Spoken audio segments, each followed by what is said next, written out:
Assalamualaikum warahmatullahi wabarakatuh. Bismillah, alhamdulillah, salatu wassalamu ala rasulillah sayyidina Muhammad bin Abdullah wa ala alihi wa sahbihi wa wala la hawla wa la quwwata illa billah wa ba'du. Bapak Ibu jemaah salat subuh yang dimuliakan Allah, alhamdulillah pagi ini Allah memberi sehat dan sempat pada kita bisa hadir dalam rangka menjalankan ibadah salat subuh.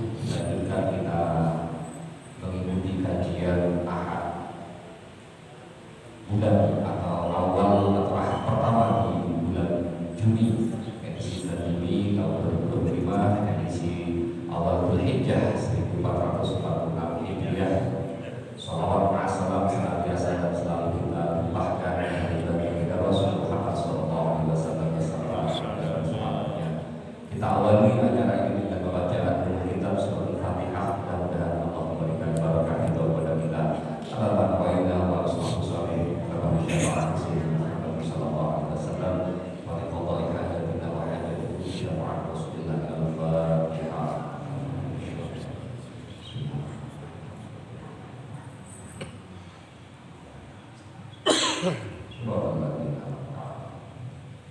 Bapak Ibu yang dimuliakan Allah, barangkali di antara panjenengan Nabi ada yang ingin berkurban, atau panjenengan yang menjadi panitia, atau panjenengan yang mungkin hanya menerima daging kurban, maka itu semua adalah amalan-amalan yang perlu kita bekali dengan sebuah ilmu. Panitia perlu dibekali dengan ilmu bagaimana prosesi penyembelihan kurban dan sebagainya, termasuk membagi daging kurban. Panjenengan yang berkurban juga perlu ilmu bagaimana melaksanakan niatan dan sebagainya, termasuk panjenengan yang juga akan menerima daging kurban tersebut.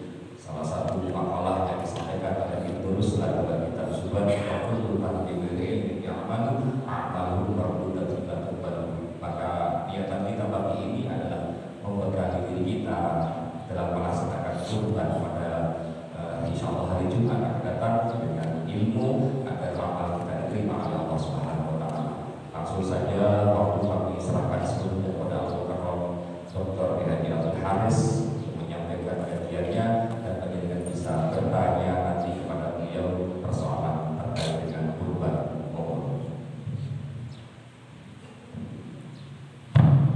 Bismillahirrahmanirrahim. Assalamualaikum warahmatullahi wabarakatuh. Bismillahirrahmanirrahim. Wassalatu wassalamu ala rasulillah sayyidina Muhammad wa ala alihi wa sahbihi. Rabbi shrah li sadri wa yassir li amri wahlul 'uqdatam min lisani yafqahu qawli. Yang berhormat Prof. Kiai Ustaz, para hadirin wa hadirat jamaah salat subuh yang berbahagia, alhamdulillah. Pada kesempatan pagi hari ini kita dipertemukan Allah dalam acara kajian ini. Salawat dan salam semoga tetap terlimpahkan kepada junjungan kita Nabi besar Muhammad sallallahu alaihi wasallam.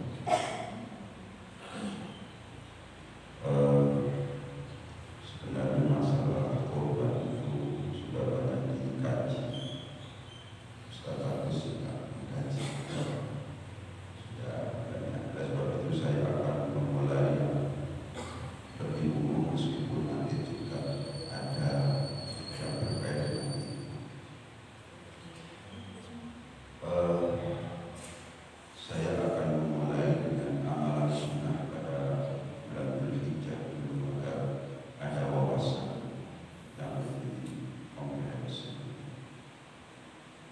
Kenapa kok amalan sunnah ini menjadi penting untuk kita kejar, menjadi penting untuk kita laksanakan, menjadi penting untuk kita lakukan amalan sunnah, fadilah-fadilah dan seterusnya itu?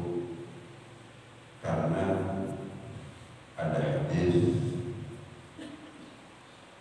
Nabi yang berbunyi, "Inna awwala ma yuhasabu bihi al-'abdu yawmal qiyamati min 'amalihi shalatan. Fa in shalahat faqad aflaha wa anjaha, wa in fasadat faqad khaba wa khasira." Si penting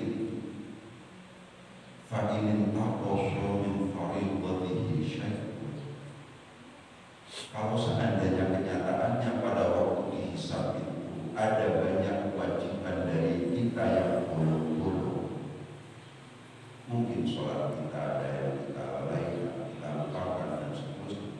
Mungkin puasa kita banyak yang kita lupakan atau kita lalaikan dan seterusnya. Itu Gusti Allah langsung berfirman, qala Rabb azza wa jalla, unzuru hal li'abdi min tatawwu. Lihat, kira-kira hambaku yang teledor melakukan perbuatan wajib itu apa punya tabungan sunnah?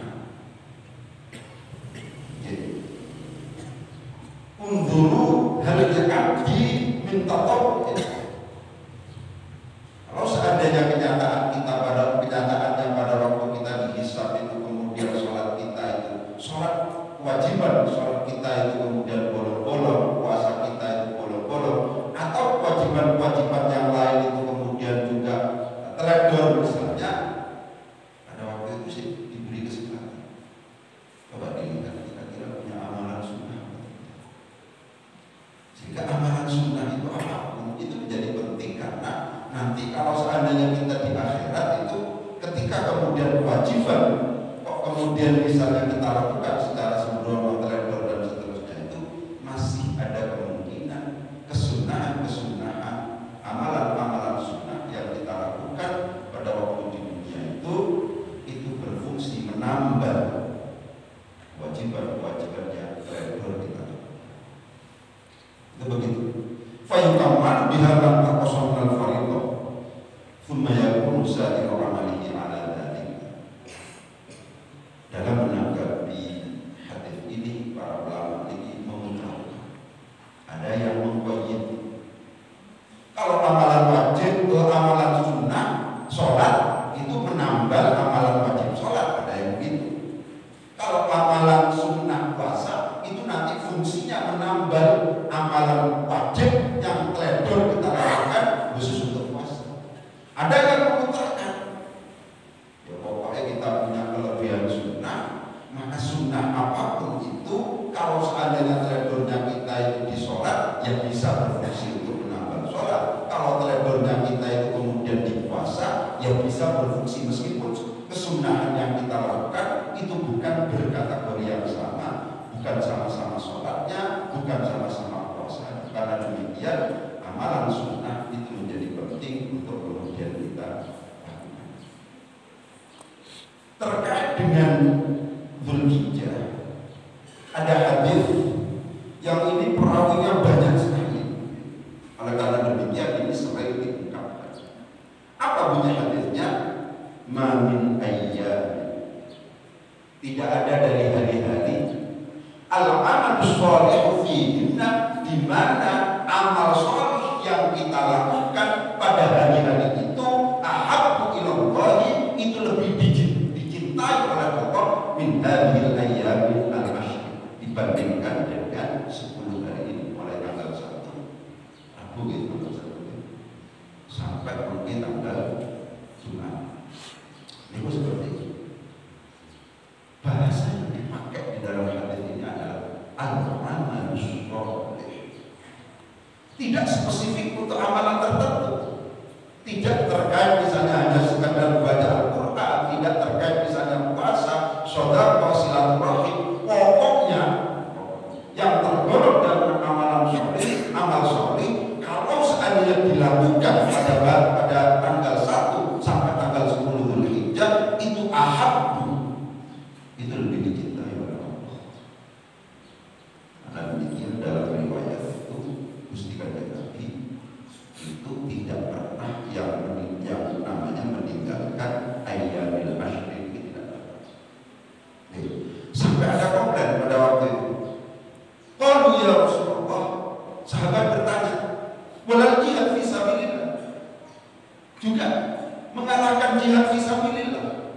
Iya, termasuk, kecuali kalau seandainya seseorang itu kemudian berjihad dengan menggunakan hartanya, ya, dengan menggunakan jiwanya, dan tidak kembali kecuali sekedar namanya saja, sampai gugur, alias mati, alias syahid.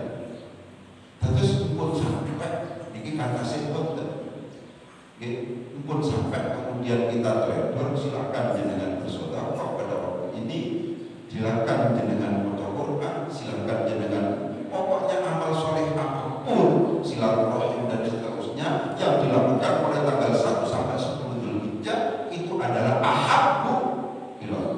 lebih dicintai oleh laki-laki. Jadi dikatakan bahwa amalan sunnah kita pada akhirnya berfungsi untuk menambah keteredoran, kelalaian amalan wajib yang kemudian menyebabkan kita tinggalkan. Itu hadis yang pertama itu. Kemudian hadis yang kedua, ada arba'un lam yakun yad'una an-nabi. Ada 4 hal yang tidak pernah ditinggalkan oleh Gusti Kanjeng Nabi. Apa itu? Yang pertama, siyamu atau siyama yaum Asyura. Ya, jadi puasa tanggal atau 10 Muharram, Asyura. Wal ashr atau wal ashr. Kemudian juga puasa 10 karena tanggal 10-nya itu adalah diharamkan karena sedang melakukan ibadah hari raya Idul Adha, maka ini 1 sampai 9. Itu begitu. Gusti Kanjeng Nabi dalam cerita ini diriwayatkan oleh banyak perawi ini tidak pernah meninggalkan. 1 adalah Asyura, yang kedua itu adalah 1 sampai 9 Dzulhijjah kalau dikaitkan dengan puasa. Kemudian salasati ayyamin min kulli syahrin, 3 hari. Di sini tidak hanya terbatas pada ayyamul bid, tidak hanya terbatas pada hari-hari di mana tanggal 13, 14, 15, hari-hari putih di mana purnama di situ sedang memuncak misalnya, tidak ada. Di sini dimutlakan salasati ayyamin min kulli syahrin, diupayakan saat malas-malasnya kita misalnya dalam 1 bulan itu diupayakan 3 hari kita puasa. Asumsinya adalah kalau seandainya 3 hari itu, kalau 1 itu kelipatannya itu 10, berarti setiap bulan kita puasa 30 hari dan genap pada akhirnya dianggap puasanya kita itu penuh 1 bulan, dan berarti 1 tahun kita puasa terus. Itu seperti itu. Dan yang terakhir itu adalah rakaat qoblal wadati misalnya, dan 2 rakaat sebelum itu, 2 rakaat sebelum sholat subuh itu. Qobliyah subuh itu adalah 4 hal yang memang selalu dilakukan atau tidak pernah ditinggalkan oleh Gusti Kanjeng Nabi. Itu begitu. Khususnya di bulan atau di hari ke-9 yaitu Arafah. Itu seperti itu. Ya. Nah, tentang Arafah ini adalah ada hadis tersendiri. Siyam yaum Arafah tasibu 'ala Allah an yukaffira as-sanata allati qablahu was-sanata allati ba'dahu. Jadi diupayakan kalau seandainya nanti tanggal 9, berarti tanggal 9 itu adalah Kamis, itu diupayakan puasa. Karena itu fadilahnya itu adalah menghapus dosa yang lalu, menghapus dosa yang akan datang. Tentunya ini adalah yang termasuk dalam dosa-dosa kecil. Tentunya ini adalah yang tidak terkait dengan hak Adam, hak anak Adam, hak saudara kita. Kalau seandainya kemudian terkait dengan hak anak Adam atau saudara-saudara kita yang lain, maka untuk kemudian mendapatkan ampunan dari Allah, kita juga harus mendapatkan maaf dari yang bersangkutan. Itu seperti itu. Itu yang yang penegasan pertama. Kemudian yang kedua tentang takbir. Tentang takbir. Oke, kita masuk ke sing paling inti, bagaimana WA-nya Ustaz Agus. Ada takbir yang disebut sebagai takbir muqayyad, ada yang takbir disebut sebagai takbir mutlak atau mursal. Itu begitu. Terus takbir ini memang tidak ada larangan, misalnya ya. Silahkan takbir kapan saja, Allahu Akbar, silahkan kapan saja. Cuman kalau seandainya kita ngomong yang masyhur itu, kalau seandainya kita kaitkan dengan hari raya Idul Adha dan Idul Fitri itu, maka ada 2 istilah takbir, takbir muqayyad dan takbir mutlak. Kalau seandainya kita ngomong hari raya Idul Fitri, yang ada itu adalah hanya sekedar takbir mutlak. Takbir muqayyad itu tidak ada. Takbir yang ada dalam konteks Idul Fitri itu adalah takbir mutlak atau takbir mursal. Apa takbir mutlak? Takbir mursal itu takbir yang tidak dibatasi oleh sholat fardu. Sederhananya begitu. Jadi kalau seandainya Idul Fitri itu Yang takbir itu disunahkan secara khusus itu adalah pada waktu huruf maghrib itu secara umum begitu sampai kemudian selesai sholat, sederhananya begitu. Nah setelah zuhur itu sudah tidak ada takbir lagi, maksudnya yang disunahkan, yang disyariatkan. Nanti setelah asar juga tidak ada. Itu namanya takbir mutlak, takbir mursal. Tapi kalau seandainya kita ngomong dalam konteks Idul Adha, ada istilah takbir muqayyad. Takbir muqayyad itu apa? Takbir yang menyertai sholat. Jadi setelah sholat itu, zuhurnya misalnya, di situ ada takbir, disunahkan tetap takbir. Kemudian asarnya selesai sholat, itu tetap disunahkan takbir. Itu namanya takbir muqayyad. Kemudian setelah maghrib, itu disunahkan untuk takbir setelah selesai sholat. Dan seterusnya sampai ayyamut tasyrik. Ya. Jadi tanggal 11, 12, 13 itu tutup pada waktu huruf itu sudah tidak, maghribnya sudah tidak. Intinya adalah itu. Jadi yang paling penting kita ngerti ya, ketika kemudian kita takbiran di masjid, apalagi kemudian dispekerkan, itu kelihatan bahwa ini pakai ilmu, ini tidak pakai ilmu. Kenapa? Karena masa hari raya Idul Fitri misalnya setelah zuhur masih takbiran misalnya, begitu ya. Padahal di situ yang ada hanya takbir mutlak saja, takbir muqayyadnya nggak ada. Yang ada hanya takbir mutlak atau takbir mursal, itu seperti itu. Oke. Dan terus ini penting untuk kemudian memberikan pemahaman bahwa semuanya ada aturannya. Ya memang semuanya kalau takbir itu mesti berpahala, ada kesunahan. Cuman syariatnya itu kalau dalam kaitannya dengan hari raya Idul Fitri dan Idul Adha itu adalah ada yang disebut sebagai takbir muqayyad, ada takbir mutlak atau mursal. Itu seperti itu. Kemudian ini sudah masuk dalam konteks kurban. Nanti mohon untuk kemudian mana yang masih belum dijelaskan oleh Ustaz Agus, karena ada kajian juga kan. Ya. Tentang hukumnya tidak bisa disangkal atau diperdebatkan bahwa bagi kita itu adalah sunnatul muakkadah. Sunnah muakkadah, sunnah yang dikuatkan. Karena demikian kalau seandainya kita tidak lakukan itu makruh. Cuma sunnah di sini adalah sunnah kifayatin, sunnah kifayah. Kalau seandainya kemudian anggota keluarga kita itu kok kemudian salah satunya ada yang kemudian sudah berkorban, maka kemakruhan itu menjadi gugur untuk yang lain. Masalahnya yang dimaksud dengan anggota keluarga itu yang mana? Gitu kan. Yang dimaksud dengan ahlul bait itu yang mana? Kalau seandainya di keluarga itu kemudian misalnya ada bapak, ada ibu, ada anak, ada istri dan seterusnya, itu gimana balasnya? Pokoknya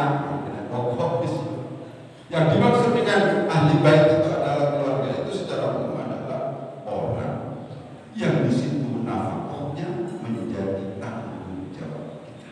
Sederhananya begitu.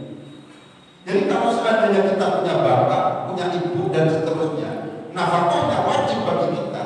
Lebih disebabkan karena bapak kita, ibu kita, orang tua kita itu adalah orang yang termasuk dalam kategori miskin misalnya, maka yang dimaksud dengan anggota keluarga itu adalah tercakup juga, mencakup juga kedua orang tua kita. Itu begitu. Jadi man talzam talzamu nafkah. Orang yang nafkahnya wajib dijamin oleh kita. Itu seperti itu. Jadi hukumnya itu adalah sunnah muakkadah, tapi kesunahan itu sifatnya adalah kifayah. Waktu itu sunnah kifayah. Karena demikian kalau salah satu dari anggota keluarga kita itu kok kemudian misalnya melaksanakan, maka yang namanya kemakruhannya itu adalah sudah terbebas atau sudah gugur. Itu seperti itu. Oke.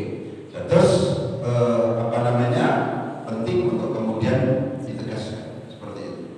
Nah, bagi kalangan Hanafiyah yang namanya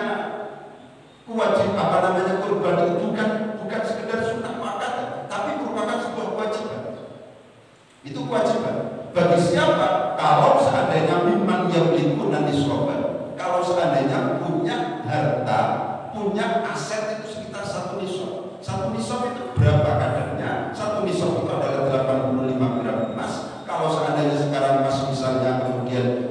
juta, kalau seandainya langsung di rata-rata begitu, kalau seandainya kita memiliki kekayaan 85 gram atau 85 juta, kok kemudian misalnya tidak kurban, nah itu kita, itu kalau wajib berarti berdosa, itu seperti itu, ya.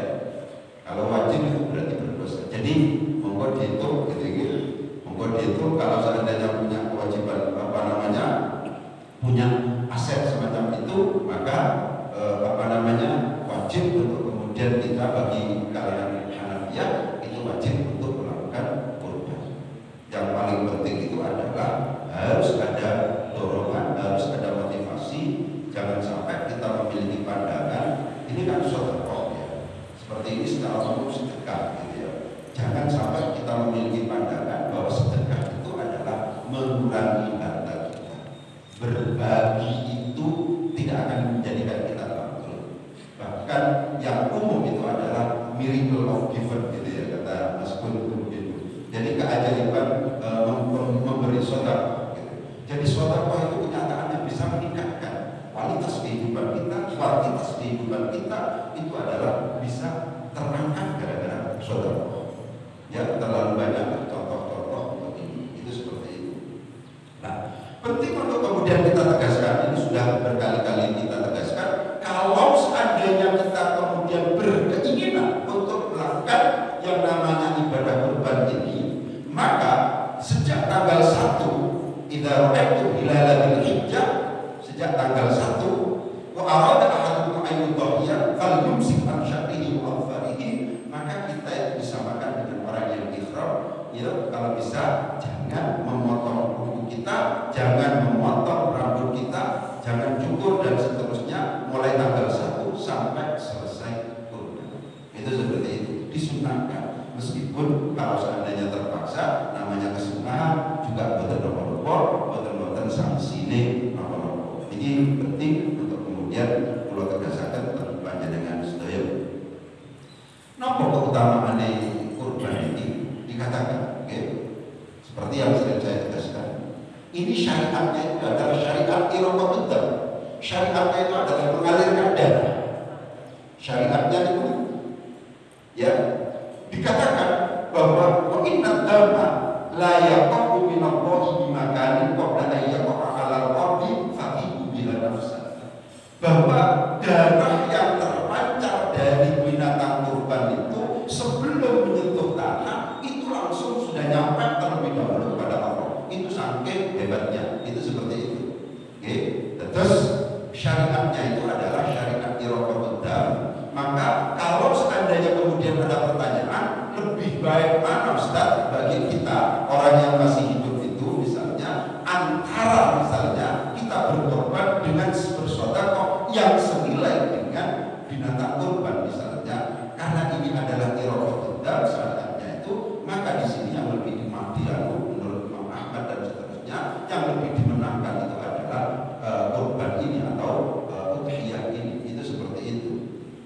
Tapi karena ini adalah berbayar, karena ini mahal dan seterusnya, kalau bisa fatihu biha nafsan, ya kan? Jangan sampai kemudian hati kita itu kemudian ada kerentek, agar misalnya dianggap hebat, dianggap pokoknya prestis macam-macam, ya rugi kalau seperti itu. Hebat setiap tahun, hebat gara-gara itu tahu, ya sapi benar hebat ya, gara-gara itu. Oleh sebab itu anjurannya fatihu bila nafsa, perbaiki hati, ditoto hati ini. Ojo sampai kemudian ketika kemudian misalnya kita korban itu niatnya bukan lagi takarrub kepada Allah, tapi niatnya kepingin dilem tonggo, kepingin dilem masyarakat, kepingin dilem jamaah dan seterusnya, maka menjadi batal atau gugur yang namanya pahala yang cukup luar biasa, keutamaan yang cukup luar biasa itu gugur. Ya. Penting untuk kemudian saya tegaskan, memang ikhlas itu ada tingkatan. Wonten ikhlas itu yang sama sekali tidak mengharap kecuali ridho Allah. Ya sudah, pokoknya saya tidak kepingin masuk surga, kemudian dijauhkan dari neraka, itu tidak. Itu seperti itu. Itu tingkatan ikhlas yang paling tinggi. Itu disebut sebagai ikhlas. Ya luar biasa nih. Seperti Rabi'ah Adawiyah misalnya, ya Allah, kalau seandainya saya beribadah kepadamu ini lebih disebabkan karena saya berkeinginan surga surga misalnya, haramkan surga pada saya. Kalau seandainya takut neraka misalnya, wajibkan yang namanya neraka pada saya. Itu Robi Al-Damnya, itu bukan tingkatan kita. Itu seperti itu. Ya, yang kedua itu adalah kepingin masuk surga, kepingin dijauhkan dari neraka. Itu juga atas nama ikhlas. Oke. Yang ketiga itu adalah kalau seandainya kita beribadah, melakukan ibadah apapun itu karena target dunia tertentu. Oke. Kalau seandainya anak misalnya sedang ujian, kemudian kita baca Fatihah, kita puasa, kita tahajud, macam-macam untuk kesuksesan anak, itu masih atas nama ikhlas meskipun tingkatan yang ketiga. Oke. Tentu dengan berdosa, namun misalnya berdosa ragu, misalnya nirakati anak, misalnya, ya, apalagi dalam situasi dan kondisi seperti sekarang ini harus tirakat, misalnya gini. Oke. Berat kalau bisa tirakat. Oke. Saat ini panggil bukan ini. Oke. Kalau ada gerakan LPG masyarakat itu 6 bulanan pancet mawon sejenis miras buka. Hari-hari macet mawon, betul-betul efek jelas. Bahkan ketika saya di Ambulu dengan Yayasan Rasulullah itu di sana itu saya sampai ngomong begini, bagus sekali kalau seadanya kapolseknya kemudian dari orang itu datang di forum itu, gitu ya. Itu kan datang semua, tapi ngobrol di ruangan Pak Camat itu gak untuk terlibat di forum itu sampai pulang itu gak betul gimana kalau begini, sehingga penting untuk kemudian dirakati anak dalam situasi dan kondisi seperti ini. Jadi yang bisa kita andalkan kalau sekarang itu benar-benar Gusti Allah akhirnya seperti itu. Dan terus ini fadilah yang luar biasa. Tapi kalau seandainya kemudian kita tidak hati-hati, lebih disebabkan karena kerentak ingkang keliru, niat ingkang salah, gak jogo hati, gak benar jogo hati, maka akhirnya pengorbanan kita yang materi banyak dan seterusnya, sapi, kambing dan seterusnya itu betul-betul manfaati. Meskipun terus pulau itu sing jenenge korban ikhlas itu ada tingkatan-tingkatan. Kemudian selanjutnya bagaimana kaitannya dengan urunan korban? Boleh apa enggak? Boleh. Bahkan bolehnya itu secara umum. Kalau seandainya kita lihat, tidak harus semuanya niat untuk berkorban. Ya, ternyata dari 7 itu 2 nanti dari mantu. Beda niat. Ya, hanya sekedar daging.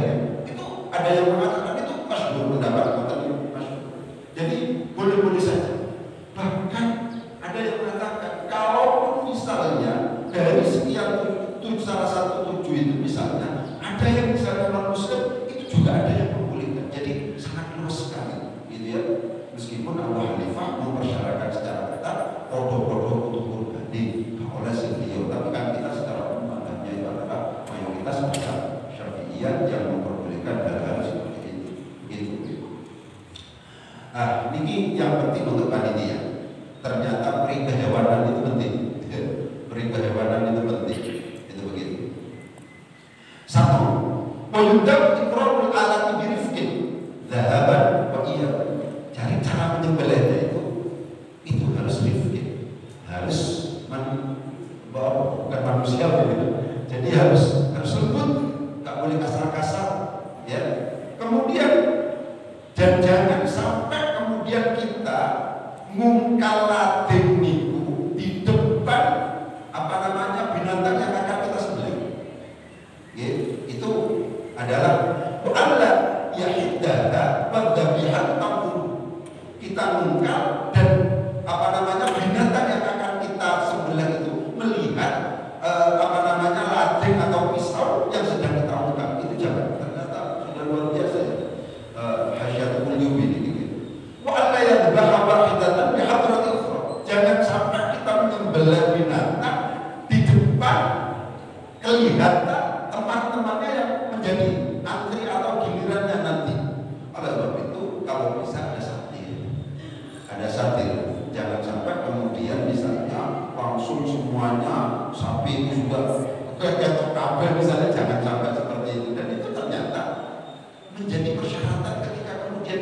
sedang sidak di RPH rumah potong hewan itu, kalau seandainya tidak ada satir penyembelihannya, itu tidak direkomendasi untuk kemudian mendapatkan sertifikat halal.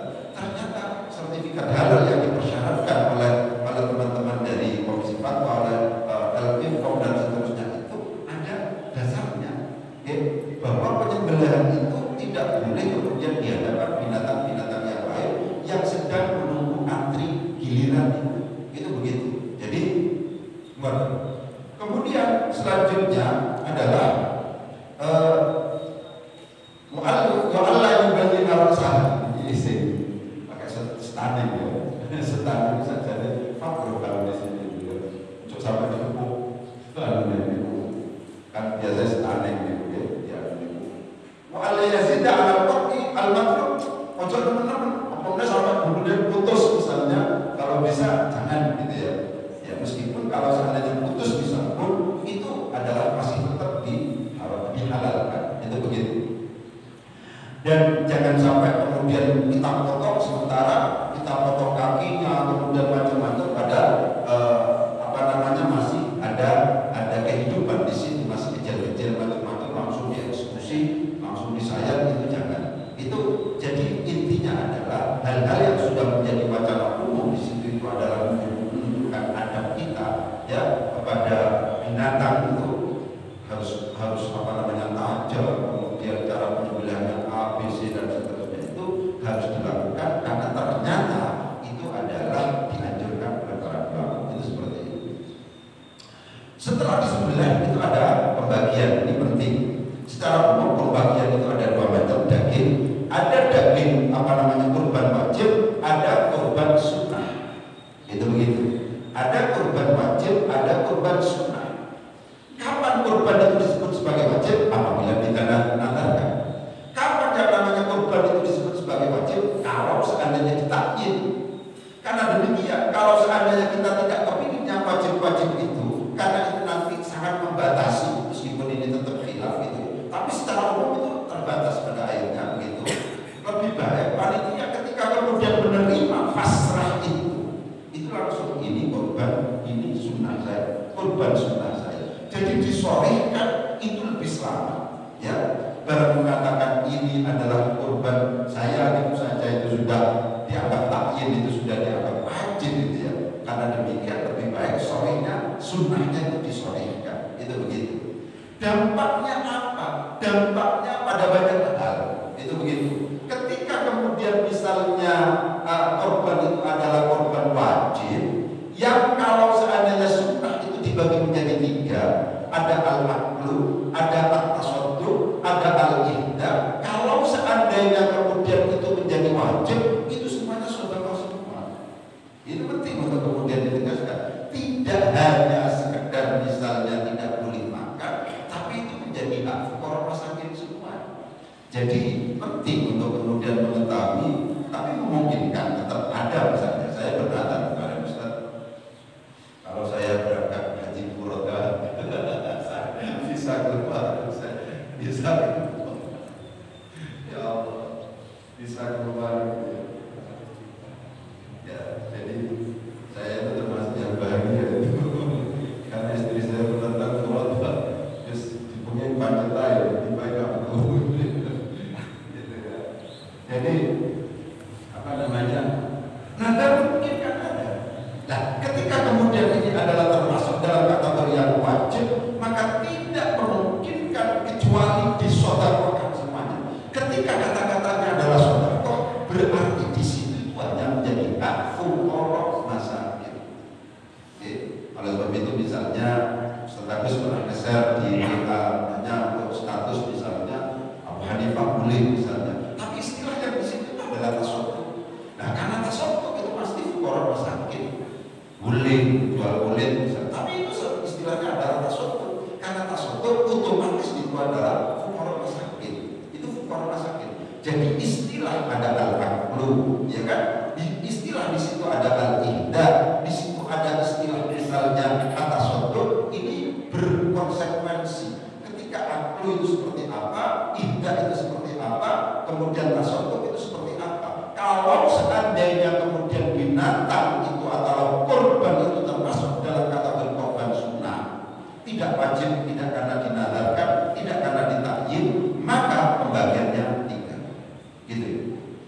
Kalau seandainya kita tidak mengambil itu gimana?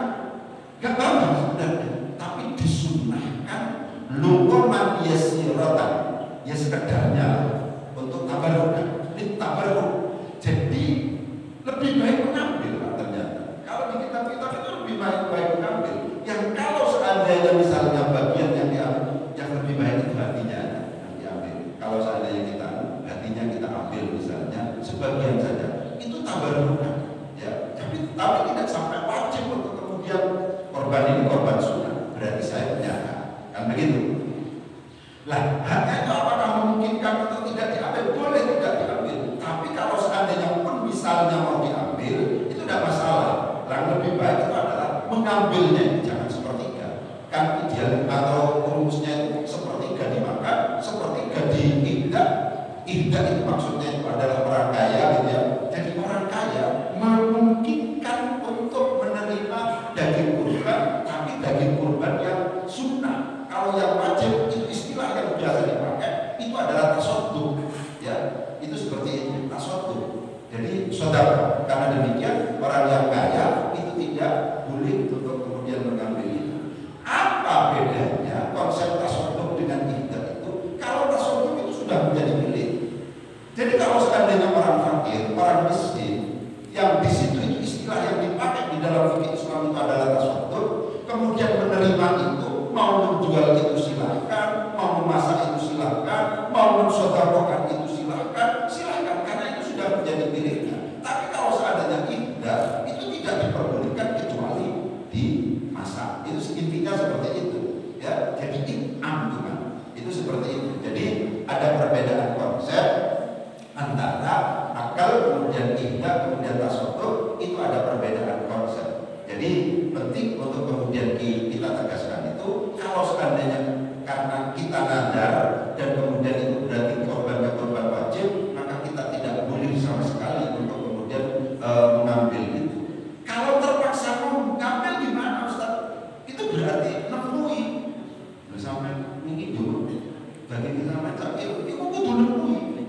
Itu seperti itu sampai ada konsep nemui, ya. Jadi itu adalah hal-hal yang kemudian misalnya harus kita pahami, itu begitu.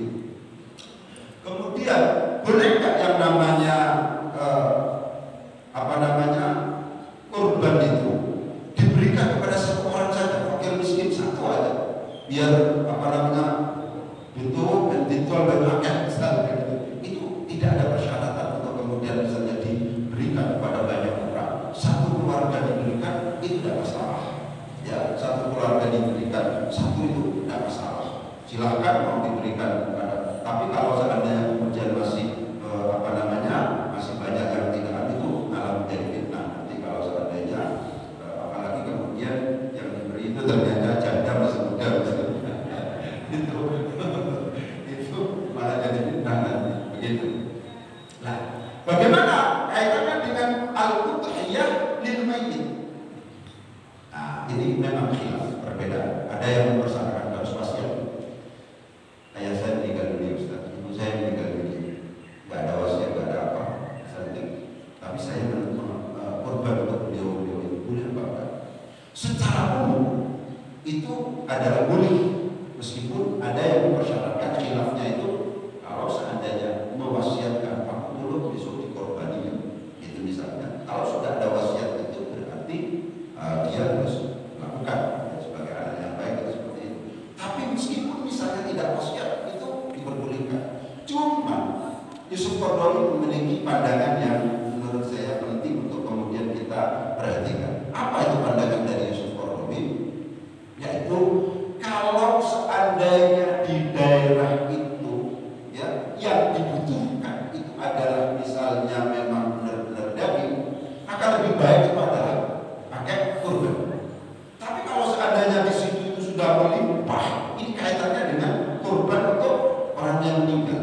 Kalau seandainya orang yang ada di lingkungan itu kurban itu sudah melimpah, maka yang lebih baik itu dibuat jariah saja, sedekah jariah saja, dibelikan semen saja, dibelikan, kecuali kita sudah punya semennya satu, dempo motor, paman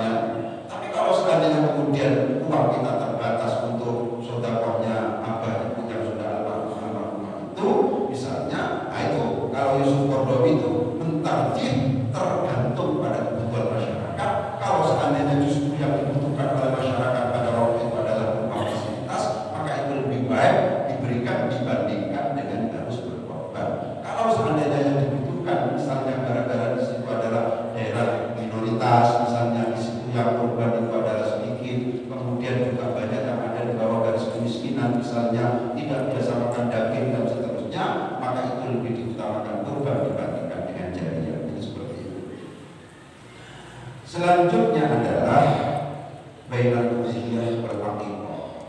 Ya, ini penting. Boleh nggak Ustaz mengumpulkan aqiqah sama udhiyah? Memang konsepnya beda.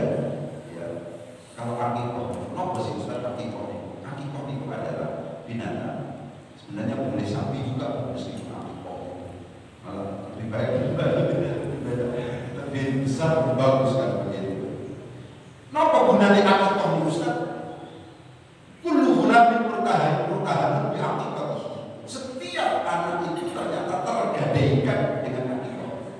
Ya, tergadaikan dengan aqiqahnya. Maksudnya apa nih?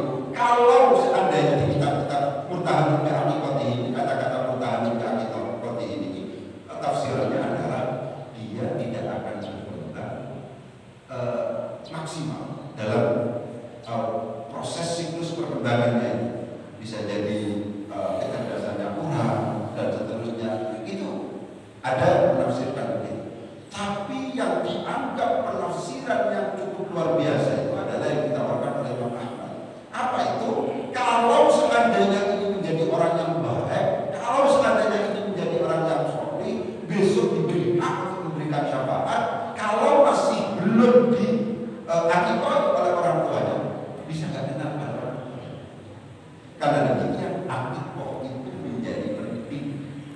Jadinya kalau seandainya nggak ada putra, kok kemudian putra ini keraton Gusti Allah, ini bisa jadi terkenal dan panjenengan kalau boleh ditebus dengan aqiqah itu secara umum seperti itu.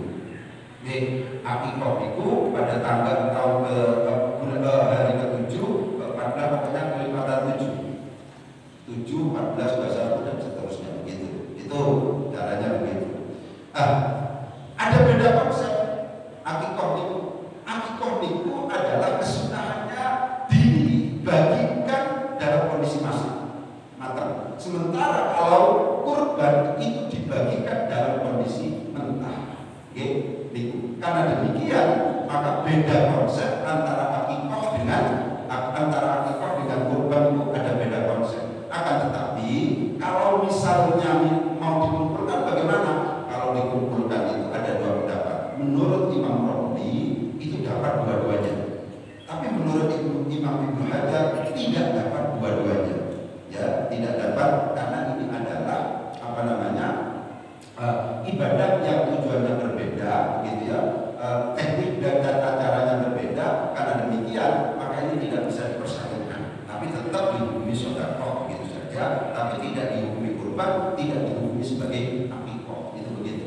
Ya, jadi monggo kalau seandainya kemudian misalnya ada dua pandangan yang ditawarkan ini, tapi kalau seandainya kita punya uang, lebih baik ada aqiqah tersendiri, kurban juga tersendiri. Itu seperti itu. Yang terakhir, kalau seandainya nanti ada yang masih terlepas, itu monggo dilanjut. Ada pandangan menarik untuk kalangan-kalangan kita yang kurang berada. Ini terekam di dalam kitab Bughyatul Mustarsyidin juz 1 halaman 547. Ya. Nomor itu Ibnu Abbas memiliki pandangan yang cukup menarik. Ternyata yang namanya kurban itu,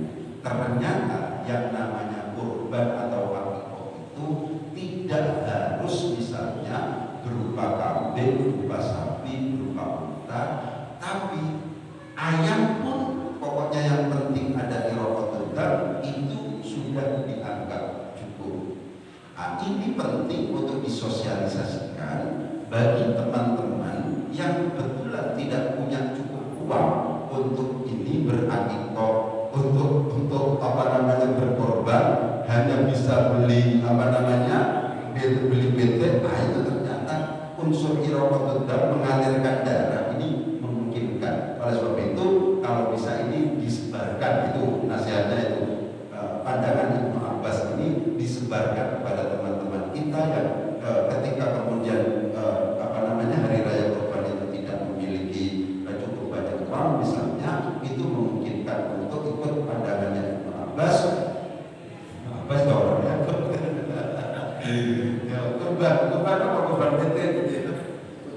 Kurban mentor misalnya begitu ya, itu memungkinkan untuk dipakai. Itu lebih disebabkan karena kenyataannya itu adalah tidak semua dari kita itu adalah termasuk orang yang berada.